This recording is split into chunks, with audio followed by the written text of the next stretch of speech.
तो hi guys, नमस्कार, प्रणाम। सबसे पहले मैं भोजपुरी गायक प्रेमी विकास राजा। आज बड़ी ही खुशी की बात है कि गुरु पूर्णिमा की आज मेला लगा हुआ है गीता घाट बाबा के पास। आइए आप लोग को हम बहुत सारे एक से एक सीन दिखाते हैं यहाँ पे, जो आज बहुत ही सारे लोग मेला घूमने के लिए, बाबा के दर्शन के लिए आए हैं यहाँ पे। आइए आप लोग को दिखाते हैं। देखिए बहुत एकदम अच्छा एकदम पहाड़ी है। आइए चलिए आगे आपको ले चलते हैं। देखिए मेला भी एकदम अच्छा लगा हुआ है।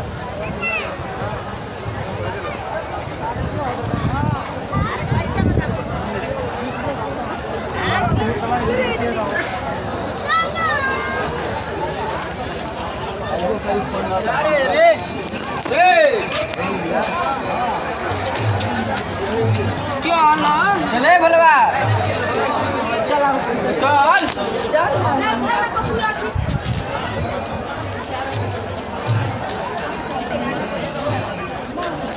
तो देखिए गाइज, हम आपको पुरानका बाबा के जो चेला हैं उनका मूर्ति बना हुआ है दिखाते हैं।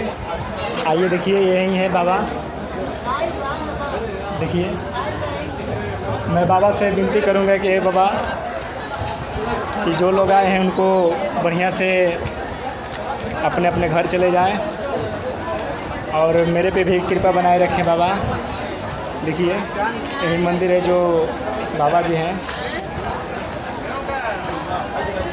चलिए और आपको ऊपर लेके चलते हैं, पहाड़ पे दिखाते हैं अगले समय।